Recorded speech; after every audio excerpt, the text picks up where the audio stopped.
सुखदेव जी अपने पिता व्यासदेव से, वेद व्यास जी से प्रश्न करते हैं कि मुक्ति का साधन क्या है। उस प्रश्न के उत्तर में व्यासदेव जी ने जो कुछ कहा उस पर हम चर्चा कर रहे हैं। अब तक क्या चर्चा की? अपने पुत्र को कहते हैं बेटा धर्म का सेवन करो। अब धर्म का कैसे सेवन किया जाए? कोई लड्डू तो है नहीं कि हाँ मुख में डाला, चबाया और निगल लिए, हो गया सेवन। अब धर्म का सेवन कैसे किया जाए उसके लिए बताते हैं कि यम नियम का पालन करो और दैवी संपत्ति का आश्रय लो। कल हमने दैवी संपत्ति क्या है, दैवी संपत्ति के संबंध में कौन कौन से गुण विद्यमान होने चाहिए एक व्यक्ति में जो कि दैवी संपदा से अभिभूत है, उसकी चर्चा की। गीता के 16वें अध्याय के पहले 3 श्लोक स्वाध्याय के लिए अति उत्तम चेकलिस्ट है। जिन लोगों को लंबी लंबी कथा कहानियाँ, बड़ी विस्तृत जानकारी मुश्किल लगती है या अधीर हो जाते हैं उनको पढ़ने सुनने में, उनके लिए गीता के 16वें अध्याय के ये 3 श्लोक एक चेकलिस्ट।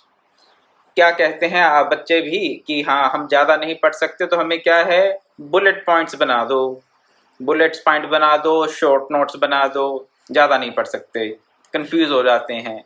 जो मेन पॉइंट है वो समझ में नहीं आता, इतनी डिटेल हो जाती है कई बार। तो ऐसे साधकों के लिए जो कि ज़्यादा डिटेल से घबराते हैं, उनके लिए गीता के 16वें अध्याय के 3 श्लोक, प्रथम, द्वितीय और तृतीय, पहला, दूसरा और तीसरा श्लोक। दैवी संपदा के क्या क्या गुण हैं, पूरी लिस्ट, उस लिस्ट को चेक करते रहें प्रतिदिन कि मेरे में कौन सा दैवी गुण विद्यमान है और कौन सा नहीं। और अगर सही में उन दैवी गुणों से अपने जीवन को कल्याण में, सुख में, आनंद में बनाना चाहते हैं और बन जाता है, दैवी गुण होंगे तो जीवन आनंद में होगा ही। तो ऐसी हम प्रयास कर सकते हैं, ऐसी प्रैक्टिस, ऐसा अभ्यास कर सकते हैं कि रोज के रोज इन तीनों श्लोकों का अध्ययन करें और उनमें से कोई एक गुण ऐसा हम चयन कर लें हर दिन के लिए, हर हफ्ते के लिए, कि इस गुण पर इस दिन, पूरे हफ्ते हमने, पूरा सप्ताह हमने कार्य करना है। क्या? जैसे अभिमान ले लिया, अभिमान का अभाव होना चाहिए। अब अभिमान का अभाव होता है दैवी गुण के व्यक्ति में। एक दैवी संपदा से संपन्न जो व्यक्ति है उसके जीवन में अभिमान नहीं होता। तो अब अभिमान को पकड़कर आप एक दिन के लिए, एक हफ्ते के लिए चिंतन करें कि आपके वाणी में, आपके व्यवहार में, आपके चिंतन में कहीं अभिमान तो नहीं है। जब कभी लगे अभिमान है तो उसका निराकरण करने का प्रयास करें। कहाँ से अभिमान आ जाता है? कहाँ से अभिमान आ जाता है? अभी एक आध दिन पहले ही हमारे एक भांजे हैं मेरे पास आए, वार्तालाप कर रहे थे, बता रहे थे कि किस प्रकार उनमें अभिमान था। कब अभिमान था? जब 17-18 वर्ष के थे। तो बोले एकदम से अभिमान का कोई जैसे किसी ने इंजेक्शन लगा दिया हो। तो क्या बता रहे थे मुझे, अब 17-18 साल का लड़का है तो आयु का और शारीरिक जो परिवर्तन होते हैं उसके चलते कई प्रकार की मन में भावनाएं उठती रहती हैं और उनको लगा कि अभिमान उनमें हावी हो गया। कैसे हुआ? बोले कि एक बार मुझे मेरे पिताजी ने कहा कि ऑफिस का टेबल साफ कर दो। क्या कहा? एक काम दे दिया कि बेटा ये ऑफिस का जो टेबल है इसे साफ कर दो। उन्होंने कह दिया अभी पापा मैं क्यों करूं, मैं क्यों करूं, वो नौकर है जो भी उसका नाम था उसको कह देते हैं, वो कर देगा, मैं क्यों करूं। पिताजी ने फिर समझाया उसे कि बेटा तुम भी कर सकते हो, इसमें ऐसी कौन सी बात है, अपना ही काम है, तुम, वो तो करता ही है, तुम भी कर सकते हो। लेकिन अभिमानवश हमारे इस भांजे ने पिता की बात नहीं मानी। बोला नहीं, उसी को बुला लेते हैं, उसी को बुलवाकर टेबल साफ करवाया। लेकिन कुछ वर्ष के पश्चात जब उनको अपने आप रहना पड़ा अलग परिवार से, तब उनको वो बात याद आई कि किस प्रकार उन्होंने एक टेबल साफ करने से मना कर दिया था अभिमान के चलते कि मैं क्यों करूं। काम को छोटा समझा और अपने आप को बड़ा, और इसी चक्कर में अपने पिता की अवज्ञा कर दी। छोटी सी बात थी, पिताजी ने कोई गुस्सा नहीं किया, कुछ नहीं, सोचा कि चलो बेटा करे तो भी ठीक, नहीं करे तो भी ठीक। परंतु वर्षों के बाद उनको खुद इस बात का एहसास हुआ, परिस्थितियां बदली जब जीवन में, तो इस बात का उनको याद आई कि हाँ, एक बार मैंने एक टेबल साफ करने से मना कर दिया अभिमान के चलते, और अब मैं कौन कौन से कार्य खुद नहीं करता। तो इस प्रकार की अंतर्दृष्टि हम सब में होनी चाहिए, और भगवान के आगे यही प्रार्थना करें कि हमें वर्षों ना लगें, अपने अंतर के जो दुर्गुण हैं उनको देखने में वर्षों ना लगें, और वर्ष ना लगें, जल्द से जल्द इन दुर्गुणों को हम जान सकें, पहचान सकें और उनके उन्मूलन के लिए तत्पर हो जाएं। इसके लिए मैं आपसे निवेदन कर रहा हूं कि जो जो दैवी गुण बताए हैं और जो जो जिन जिन गुणों का अभाव बताया है, अभयम सत्व संशुद्धि अभय होना चाहिए व्यक्ति को। एक हफ्ते के लिए, एक सप्ताह के लिए ये अपने व्यवहार को आप खुद देखें कि मेरे में किसी प्रकार का भय है। किससे डर लगता है? कॉकरोच से, छिपकली से, कुत्ते से, सांप से। किससे डर लगता है? मृत्यु से। किससे डर लगता है हमें? किसी स्वजन के वियोग से। किससे डर लगता है? कि संपत्ति के नाश से। किससे डर लगता है हमें? शरीर के नाश से, शरीर में की किसी आधि व्याधि से। किससे डर लगता है हमें? बुढ़ापे से। किससे डर लगता है? सोचें, विचार करें। विचार करते रहेंगे तो स्वतः ही आप इस पर भी विचार करेंगे कि पहले तो ये पता चले कि किससे भय है, डर किस चीज से लगता है। फिर अगर इस पे आप विचार करेंगे कि क्यों लगता है और उसके कारण को जानने का प्रयास करेंगे, तो अवश्य ही आप इन दुर्गुणों से मुक्ति प्राप्त कर जाएंगे।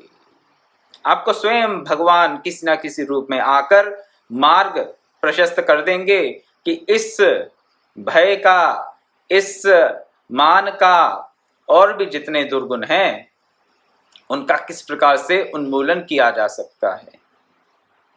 फिर समय नहीं लगेगा। हाँ, हमारा निश्चय दृढ़ होना चाहिए। तो दैवी गुणों से अभिभूत हमारा जीवन हो तो ही भक्ति के मार्ग पर आगे बढ़ेंगे, धर्म के मार्ग पर आगे बढ़ेंगे। अगर दैवी गुण नहीं है, आसुरी गुण है, तो फिर अधर्म ही करेंगे। असुर जाति तो होती है, लेकिन हमारे भीतर ही देवता भी हैं और असुर भी हैं, हमारे भीतर ही हैं। बाहर कहीं जाकर देखने की जरूरत नहीं है। आप अपने अंतरतम में देवताओं को भी देखेंगे और असुरों को भी देखेंगे, और उन असुरों को हमें क्षीण करना है। उन असुरों की शक्ति को हमें धीरे धीरे कम करना है कि वो एकदम से शक्तिहीन हो जाएं। शनै शनै। अभ्यास इसी का नाम है, साधन इसी का नाम है, भक्ति भी इसी का नाम है, और कुछ नहीं। अपने अंतर के दैवी गुणों को हम बढ़ाएं, उनको पुष्ट करें, और अपने अंतर के जो आसुरी गुण हैं उनको हम क्षीण करें दिन प्रतिदिन।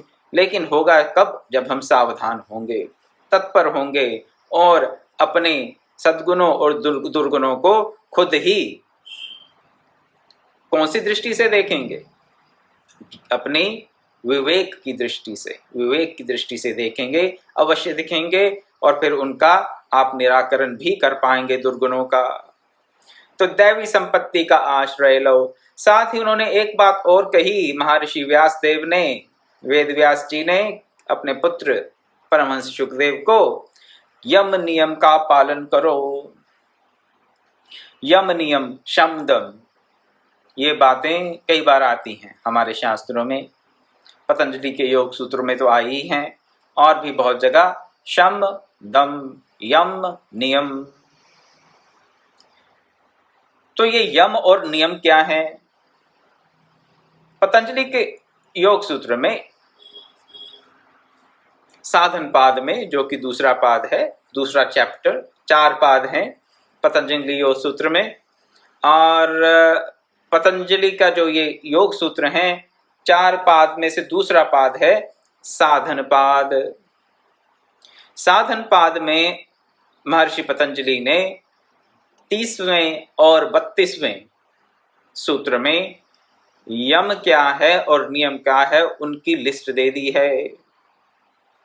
30वां सूत्र है अहिंसा सत्य अस्तेय ब्रह्मचर्य अपरिग्रह नियमा यमः। अहिंसा सत्य अस्तेय ब्रह्मचर्य अपरिग्रह यमः। यम क्या है? ये कौन कौन से? अहिंसा, सत्य, अस्तेय, ब्रह्मचर्य और अपरिग्रह।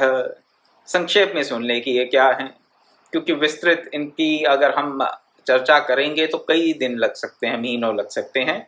तो बड़े संक्षेप में आपके सामने प्रस्तुत कर दूंगा। और अगर इनको कोई विस्तार से जानना चाहे तो आप मुझे संदेश भेजें और मैं आपको ऐसा कुछ साहित्य भेज सकता हूं जिसमें आप इनका विस्तृत वर्णन प्राप्त कर सकते हैं। अहिंसा क्या है? हिंसा ना करना। हिंसा क्या है? मन से, वचन से, कर्म से किसी को किसी भी प्रकार का कष्ट ना हो। केवल कर्म से नहीं, मन से भी नहीं होनी चाहिए हिंसा, वचन से भी नहीं होनी चाहिए और कर्म से भी नहीं होनी चाहिए। तीनों तरीके से। मन में भी किसी को कष्ट देने का भाव ना आए। सीधी सीधी भाषा, मन में ऐसा भाव ना आए कि मैं किसी को कष्ट दूं। उसने मुझे ऐसा किया, मैं उसको मजा चखाऊंगा किसी प्रकार का कष्ट देके। हिंसा, ऐसा मन में भाव ना आए। किसी ने कटु वचन कह दिए, उसने मुझे 1 सुनाई, मैं उसको 10 सुनाऊं। ये 10 नहीं तो कम से कम 2 तो सुनाऊं या 4 सुनाऊं। ये क्या है? ये भी है हिंसा।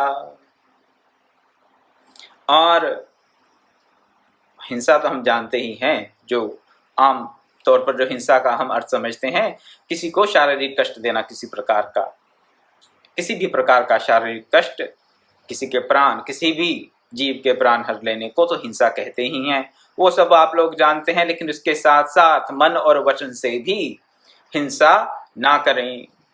तो पहला यम हुआ अहिंसा, सत्य, जो जैसा है वैसा बोलें। सत्य भी हो, सुंदर भी हो और कल्याणकारी भी हो। सत्यम शिवम सुंदरम। सच भी हो, कल्याणकारी भी हो और सुंदर भी हो। ऐसा हमारा मन, क्रम और वचन होना चाहिए। कर्म भी ऐसा हो, वचन भी ऐसा हो और मन में जो सोच हो, विचार हो, वो भी वैसे हों। सत्य, जैसा देखें, जैसा समझें वैसा बोलें। ये वाणी का सत्य। अस्तेय, जिस पर हमारा अधिकार नहीं है उसको हम हथियाने का प्रयास ना करें। चोरी ना करना कह देते हैं जिसे आम भाषा में। ब्रह्मचर्य, ब्रह्मचर्य अपने मन पर, अपने इंद्रियों पर पूरा कंट्रोल। केवल इंद्रियों पर ही नहीं, अपने मन पर। आपका मन जहां चाहे वहां ना जाए, आपका मन जहां आप चाहें वहां जाए। अभी क्या होता है, मन जहां जाता है हम उसके पीछे पीछे चले जाते हैं। और होना क्या चाहिए कि हम जहां चाहें वहां मन जाए। सिद्धावस्था। इंद्रियों पे पूरे रूप से हमारा नियंत्रण हो। किसी भी प्रकार की कामनाओं से हम अभिभूत होकर, भोगों से ग्रस्त होकर मानसिक रूप से उनके पीछे ना भागें। ब्रह्मचर्य, ब्रह्म में ही विचरण करें। ब्रह्मचर्य का शाब्दिक अर्थ है ब्रह्म में विचरण। अब जो ब्रह्म में विचरण करेगा वो माया में विचरण नहीं करेगा, और जो माया में विचरण करेगा वो ब्रह्म में विचरण नहीं करेगा। ब्रह्मचर्य की जो सिद्धि है वो अद्वैत अवस्था में ही होती है। ब्रह्मचर्य की सिद्धि अब अद्वैत अवस्था में ही होती है, उससे पहले तो केवल ब्रह्मचर्य का अभ्यास हो सकता है। तो ब्रह्मचर्य के बारे में ये आपको कहूंगा। क्यों अद्वैत अवस्था में ही सिद्धि होती है? जब तक द्वैत बना रहेगा तब तक मन दूसरे के प्रति आकर्षित होता रहेगा। जितना भी नियमन कर लें कभी ना कभी तो आकर्षित हो जाएगा, जब तक विविधता दिखाई दे रही है। परंतु जब विविधता में एकता दिखनी शुरू हो जाती है, विविधता से ध्यान हट जाता है, और ध्यान कहाँ जाता है? अपनी बुद्धि कहाँ जाती है? एकता पे। जहाँ पर एकत्व की अनुभूति होती है वहां पर फिर किसी प्रकार की वासना का उदय हो नहीं सकता। ये इसका साइकोलॉजिकल आपको एक्सप्लेनेशन दे रहा हूं ब्रह्मचर्य की।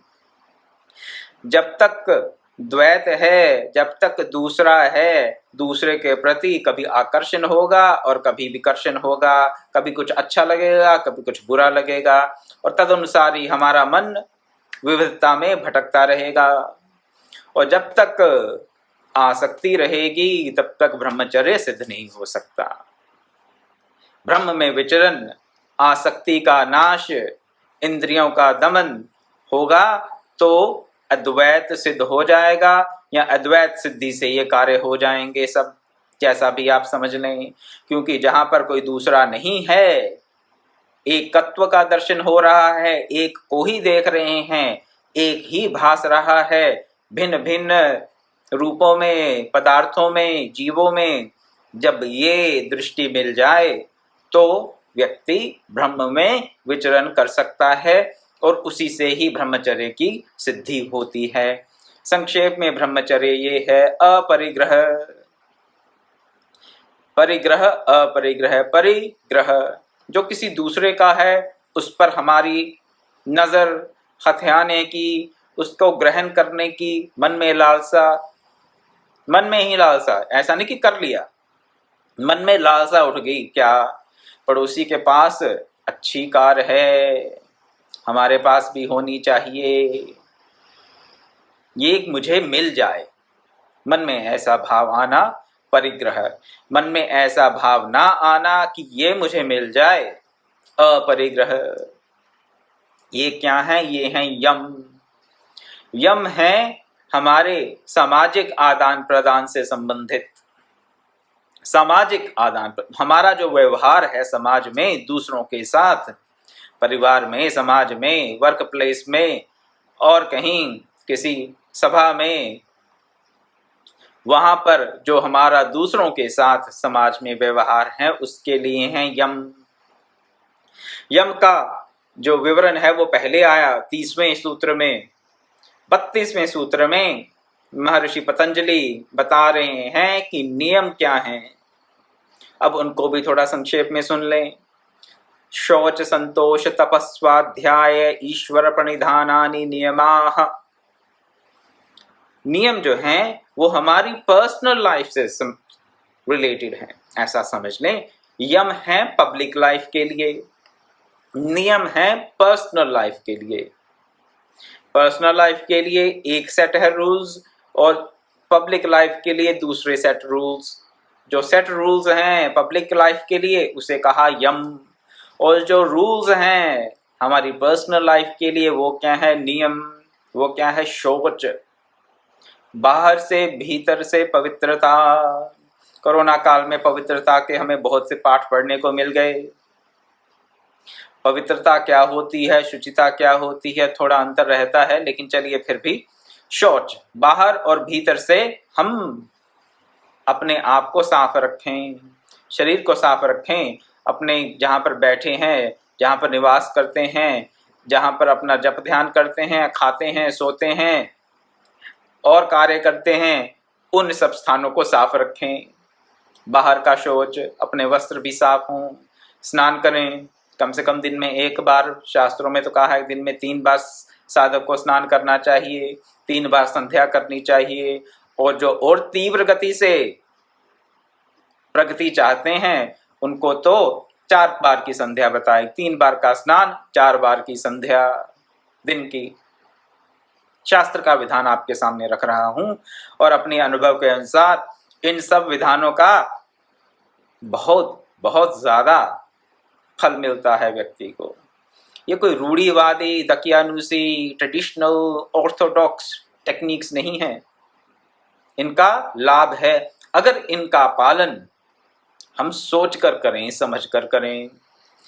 एक बार की बात है, मैं विदेश में था तो चर्चा चली, बाकी भी सब एक किसी गुरु विशेष के शिष्य थे और शौच के बारे में बात चली तो मैंने कहा हाँ, दिन में व्यक्ति को 2 बार स्नान तो कर लेना चाहिए। एक बार तो करें ही करें, 2 बार कर लेना चाहिए, साधक हैं तो, अगर कर सकते हैं तो मैंने कहा यहाँ तो चलो सर्दी है 2 बार ही कर लें, और वैसे तो शास्त्र में 3 बार का स्नान बताया गया है, साधक के लिए, वानप्रस्थ के लिए, सन्यासी के लिए भी। जो परमहंस अवस्था को प्राप्त व्यक्ति हैं उनके लिए तो कोई नियम नहीं है। परमहंस अवस्था को प्राप्त व्यक्ति के लिए तो कोई नियम है ही नहीं, उनकी बात हम नहीं कर रहे। लेकिन जो साधक हैं, वानप्रस्थी हैं, सन्यासी हैं, उनके लिए नियम रहते हैं और उनको उन नियमों का पालन करना चाहिए जो शास्त्र बताते हैं। तो चर्चा चल रही थी वहां पर, तो उनको ये बड़े अजीब बातें लगी शौच की, जो मैंने बातें उनके सामने रखी कि कब कब व्यक्ति को स्नान करना चाहिए, कब कब नहीं। तो उनको तो लगा कि ये तो बस बड़ी ऑर्थोडॉक्स सी बातें हैं, दकियानुसी सी बातें कह रहा है, इतनी बार नहाओ, ऐसा करो, ऐसा ना करो। और चर्चा चली किसी प्रसंगवश, तो मैंने जो सत्य था, जैसा मैं जानता था और जैसा मैं अनुपालन करता हूं, वैसा उनके सामने रख दिया। लेकिन लोगों को लगा कि ये तो लेकिन अगर हम शास्त्र के नियमों का अनुपालन करेंगे तो हम स्वतः ही जान जाएंगे कि उनका क्या लाभ है। वो सब सुनने के बाद उनमें से ज्यादातर लोग तो नहीं, 1-2 लोगों को कुछ मन में आया कि चलो हम भी ट्राई कर लें, ऐसा ट्राई करके देखते हैं। ट्राई करने में क्या हर्ज है, ऐसा तो करते करते लोग पता नहीं क्या क्या ट्राई कर लेते हैं। तो चलिए भगवत प्रेरणा से 1-2 व्यक्ति के मन में ऐसा आया कि ट्राई कर लेते हैं, जो ये कह रहा है ऊटपटांग बातें लग रही हैं सुनने में इसकी, लेकिन चलिए कोई नहीं कह रहा है तो ट्राई कर लेते हैं, लेट्स ट्राई। उन्होंने ट्राई किया और कुछ महीनों के पश्चात मुझे बताते हैं, मैं तो वहां से चला गया, बाद में मैसेज आए उनके कि हाँ, हमारी साधना में बहुत प्रगति हुई है, शौच के नियमों के अनुपालन के साथ हमारी साधना में बहुत प्रगति हुई है। वो खुद बता रहे थे कि उनके अंतर में ये कई प्रकार के भाव पहले उठते थे, अब इन शौच के नियमों का पालन करने से वो भाव उतनी तीव्र गति से नहीं उठते या उठते ही नहीं कुछ महीनों के पश्चात। तो मैंने कहा ये तो हमारे शास्त्र की महिमा है, मेरी नहीं, ये शास्त्र की महिमा है। जो शास्त्र हमें बता रहे हैं, अगर हम उनका पालन कर सकें, जहां तक भी कर सकें, तो उससे हमें लाभ होगा ही होगा। तो झूठे हाथ से किसी को भोजन नहीं देना, हाथ धोना कब कैसे, बाहर से आए तो पांव धोएं और शौच जाने के बाद भी पांव धोएं, भांति भांति के नियम है। जहां तक पालन कर सकें बाहर भीतर की पवित्रता का, शौच का, शुचिता का, हमारे कल्याण में ये अवश्यमेव एक बहुत बड़ा कारण बन सकता है, साधन बन सकता है। शुचिता से क्या होता है, तमोगुण और रजोगुण शांत होते हैं और सतोगुण की वृद्धि होती है। 100 बातों की एक बात, जितने भी नियम हैं शौच के इसलिए बनाए गए कि हमारे तमोगुण और रजोगुण शांत हों और सतोगुण की वृद्धि हो। स्नान के पश्चात सतोगुण की वृद्धि होती है। आफ्टर टेकिंग अ बाथ और a shower our satoguna increases, definitely, इसमें कोई संशय नहीं।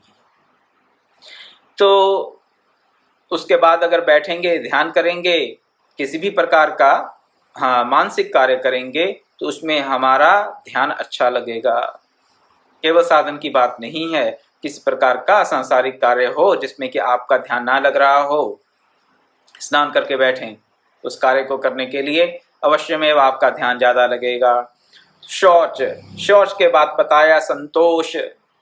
संतोष क्या, संतोष जैसे शौच का बहुत, हाँ क्या बताएं, दुर्गति हुई शौच की तो क्या दुर्गति होगी। शौच को नियमों को ना समझने के कारण जो हमारे समाज की दुर्गति हो गई, छुआछूत शुरू हो गई शौच के नाम पर। उसी प्रकार संतोष के नाम पर क्या हो गया, अकर्मण्यता। अकर्मण्यता का नाम संतोष नहीं है। अभी अकर्मण्यता कौन सी बला है। अकर्मण्यता का अर्थ कि हम कुछ ना करें, जो मिले बस ठीक। इसका नाम लोगों ने रख दिया संतोष। हम तो बहुत संतोषी हैं जी, बस कुछ नहीं करते, जो होगा भगवान करेगा, बस हम तो उसी के शरण में हैं, हमें कुछ करने का क्या, हमारे में तो बल ही नहीं, हम क्या कर सकते हैं, एक मनुष्य क्या कर सकता है, हम तो बस वो जो करे सो करे। अकर्मण्यता का नाम, अपने कर्म के पथ का त्याग का नाम संतोष नहीं है। तो संतोष फिर है क्या। आप कहेंगे बहुत से काम करना, नहीं, घोर कर्म करने वाला भी संतोषी नहीं है। घोर कर्म क्या, भगवान ने गीता में बताया। घोर कर्म क्या होता है, रजोगुण से, अत्यंत तीव्र रजोगुण से जो प्रेरित होकर कर्म किया जाता है, उसको घोर कर्म कहा जाता है। एक्सट्रीम वर्क एल्कोहलिक कह देते हैं जिन्हें हम आजकल। काम करते रहना, कुछ बहाने नहीं, वो भी नहीं होना चाहिए। और संतोष के नाम पर अकर्मण्यता को भी नहीं अपनाना चाहिए। तो क्या करना चाहिए, यथाशक्ति यथा सामर्थ्य लोक हितकारी कर्मों में लगे रहें। यथाशक्ति यथा सामर्थ्य यथा संभव, जैसी संभावना हो, जैसी अपॉर्चुनिटी हो, जितनी अपने में पावर हो, जितनी अपने में स्ट्रेंथ हो, कैपेबिलिटी हो, एबिलिटी हो, उसके अनुसार लोक हितकारी कर्मों में हम लगे रहें। और जो भी उसका फल मिले ना मिले, उसके बारे में संतोष करना है। कर्म पथ को त्यागने का नाम संतोष नहीं है, लेकिन अपनी फुल एफर्ट के साथ कर्म करने के पश्चात जो कुछ भी प्राप्ति हो या ना हो, जो भी प्राप्त हो या ना भी प्राप्त हो, जैसा भी फल हो, फल 0 हो या 100% हो, अपनी बुद्धि के अनुसार संतोष रखना है। 10% है तो भी संतोषी हैं, 90% है तो भी संतोषी हैं, 0% है तो भी संतोषी हैं, और 100% है तो भी संतोषी हैं। पूर्ण रूप से अपने आप को कर्म में संलग्न कर दें, और उसकी अपनी जो एफर्ट है, अपना जो हमने कर्म किया है, उसका जो भी प्रतिफल मिले, उसको स्वीकार करके अपने जीवन को हम चलाते रहें। ये है संतोष। स्वाध्याय पर तो बहुत बार चर्चा कर चुके हैं आपके साथ। 1-2 दिन पहले ही शायद मैंने कल ही कहा हो कि पुस्तक पढ़ने का नाम, किसी वेद पुराण ग्रंथ को पढ़ने का नाम, किसी उपनिषद को पढ़ने का नाम, गीता रामायण को केवल पढ़ने का नाम स्वाध्याय नहीं है। स्वाध्याय की परिभाषा ये है कि उस पुस्तक को, उस ग्रंथ को, उस शास्त्र को क्या देखें, दर्पण की तरह देखें। उस दर्पण में क्या देखें, अपनी शक्ल, अपने चरित्र को देखें। दर्पण, शास्त्र को दर्पण बनाएं और उसमें अपने स्वरूप को, अपने चरित्र को देखकर उसमें जो भी मल लगा हुआ है, जैसे शक्ल देखते हैं अपनी आईने में, दर्पण में अपना मुख देख के कहते हैं हाँ बाल ठीक हैं, अच्छा तिलक सीधा है, टेढ़ा है, अच्छा ये कहाँ क्या है, सब देखते हैं, बड़े ध्यान से देखते हैं अपनी शक्ल को। तो दिन में 50 बार देखते हैं कई लोग तो। चलिए, लेकिन जितना हमें एफर्ट रहता है, जितना हमारा प्रयास रहता है, जितना हमारा ध्यान रहता है कि ये शक्ल ठीक दिखे, उससे 100 गुना ज्यादा ध्यान होना चाहिए अपने चरित्र की तरफ।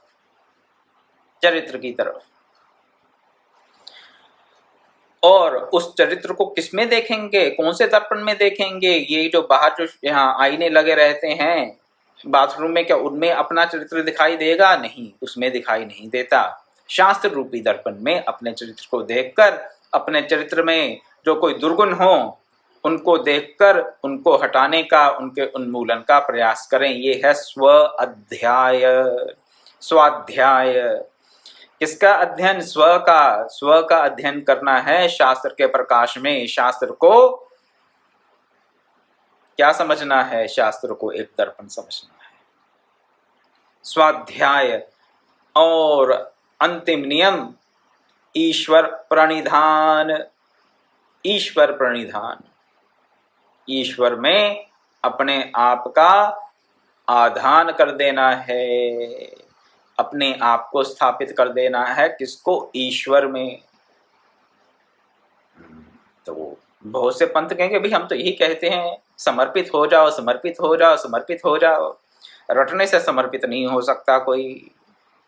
वो कहानी शायद आपने सुनी होगी बचपन में। हाँ, हमने सुनी है। वो पक्षी होते हैं कुछ और उनको कोई पढ़ाता है क्या, वो शिकारी आएगा, जाल बिछाएगा, दाना डालेगा, तुम उसमें नहीं फंसना। तोते होते हैं और तोते वो रट लेते हैं क्या, जो किसी ने उनको पढ़ाया। वो तो उनको समझाने की चेष्टा कर रहा था वो व्यक्ति कि ये तोते जो हैं शिकारी के जाल में ना फंसे। तो क्या कहा उसने? शिकारी आएगा, जाल बिछाएगा, दाना डालेगा, तुम उसमें नहीं फंसना। तोतों ने रट लिया। शिकारी आया, उसने जाल बिछाया, दाना डाला और तोते फंस गए जाल में। लेकिन बोलते क्या रहे? गाते, यही गाते गाते शिकारी उनको पकड़ के ले गया। क्या गाते रहे? शिकारी आएगा, दाना डालेगा, जाल बिछाएगा, हमने उसमें नहीं फंसना। शिकारी आएगा, जाल बिछाएगा, दाना डालेगा, हमने उसमें नहीं फंसना। तो जो ईश्वर प्रणिधान है वो समर्पण समर्पण समर्पण की माला जपने से नहीं होता। ईश्वर प्रणिधान अंतिम नियम है। उससे पहले क्या है? शौच है, तप है, संतोष है, स्वाध्याय है। जब तक ये नहीं करेंगे समर्पण की भावना आ ही नहीं सकती ईश्वर के प्रति। चाहे जो मर्जी रट लो, चाहे जो मर्जी कर लो। शास्त्र सिद्ध बात है और तर्क से भी सिद्ध किया जा सकता है। इसे करने का प्रयास कर रहा हूं, ज्यादा विस्तार में ना जाते हुए, कि जब तक हम अपने जीवन में शौच का, संतोष का, तप का, स्वाध्याय का और ईश्वर प्रणिधान का ये क्रम नहीं स्थापित कर लेंगे, ईश्वर प्रणिधान तक पहुंच नहीं सकते। तप की चर्चा आपसे नहीं की, लेकिन तप आप जानते ही हैं। शरीर से भी तप किया जाता है, मन से भी तप किया जाता है, वाणी का भी तप होता है। स्वाध्याय भी एक प्रकार का तप ही है। स्वाध्याय को भी आप तप समझें। जो जप किया जाता है वो भी मन का तप है, मानसिक तप है। वो शरीर से जो किसी की सेवा की जाती है, किसी की सेवा करने में शरीर को कष्ट होता है, उस कष्ट को सहकर दूसरे की सेवा करना, किसका? आचार्य की, गुरु की, किसी विद्वान की सेवा करना, किसी अभ्यागत की सेवा करना, शरीर का कष्ट उठाकर, ये शारीरिक तप है। तो भांति भांति के तप हैं, लेकिन इन सबको करने के पश्चात ही क्या होगा? ईश्वर में हम अपने आप को समर्पित कर पाएंगे, उससे पहले नहीं कर सकते। उससे पहले गीत गा सकते हैं ईश्वर में समर्पण करने के, और गीत तो वो तोते भी गाते रहे, तो तोतों की तरह हम भी गीत गाते हैं। समर्पण समर्पण, शरणागति शरणागति, हे भगवान मैं तुझे ना भूलूं ना भूलूं। अच्छी बात है, अपने आप को स्मरण कराना बहुत अच्छी बात है। मैं उसकी कोई निंदा नहीं कर रहा, लेकिन जो शास्त्र का सिद्धांत है और जो मेरा अनुभूत सत्य है वो आपके सामने रख रहा हूँ। और वो क्या है? जब तक शौच का, संतोष का, तप का और स्वाध्याय का हमारे जीवन में स्थान नहीं होगा, हमारा जीवन इनसे नहीं सधेगा, तब तक ईश्वर प्रणिधान हो ही नहीं सकता। ईश्वर प्रणिधान ही भक्ति है और कुछ नहीं है। तो ऐसा समझ लें कि ये जो नियम है ये भक्ति के मार्ग के लिए, ईश्वर प्रणिधान तक पहुंचने के लिए, ईश्वर प्रणिधान से पहले के जितने भी नियम हैं वो अत्यंत महत्वपूर्ण हैं। मैं तो कहूँगा कि वो इंडिस्पेंसेबल हैं। इनका परित्याग करके हम भक्ति के मार्ग पर आगे नहीं बढ़ सकते। भांति भांति के लोग, समय होता जा रहा है लेकिन इस बात को रखने के पश्चात मैं अपनी वाणी को विराम दूंगा। भांति भांति के कुतर्क लोग देते हैं। अरे भगवान ये देखता है कि हम नहाए हुए हैं कि नहीं नहाए हुए, भगवान ये देखता है कि हम क्या खाते हैं क्या नहीं खाते, भगवान तो राम ही केवल प्रेम प्यारा, बोल देते हैं बोलने वाले कि भगवान को तो केवल प्रेम प्यारा है। ये सब तो दकियानुसी बातें हैं, ये तो पंडितों ने ऐसा ऐसा लिख दिया हुआ है दूसरों को भरमाने के लिए, अपने रूल्स रेगुलेशन बनाती हैं दूसरों को नीचा दिखाने के लिए। भांति भांति की बातें लोग कर देते हैं। लेकिन अगर आप उन विदेशी लोगों की तरह, दो चार विदेशी लोग जिन्होंने शौच के नियम अपनाए और उनसे उनको अत्यंत लाभ हुआ, अगर आप भी इन नियमों को अपनाएंगे तो अवश्य ही लाभान्वित होंगे और भक्ति के मार्ग पर अवश्य ही आपकी जो गति है वो फुल थ्रोटल कहते हैं जिसे, उड़ाने, ये फ्लाइट की भाषा में फुल थ्रोटल उसे कहते हैं, जबकि आप पूरा इंजन का पूरा जो फोर्स है वो लगा देते हैं जहाज को उड़ाने में, फुल थ्रोटल। तो फुल फोर्स के साथ, पूरे वेग के साथ आप भक्ति के मार्ग पर आगे बढ़ेंगे, इस बात का मैं आपको आश्वासन दे सकता हूं। तो इन यम और नियमों की ही संक्षेप में वर्णन करने में आज का सारा सत्संग का समय चला गया। इस बात का मुझे खेद नहीं, खुशी है। लेकिन कल मिलेंगे और देखेंगे कि भगवान व्यासदेव ने अपने पुत्र परमहंस शुकदेव जी को और क्या क्या बातें बताई। ओम पूर्णमदः पूर्णमिदं पूर्णात् पूर्णमुदच्यते पूर्णस्य पूर्णमादाय पूर्णमेवावशिष्यते। ओम शांति शांति शांति। हरि ओम तत्सत्।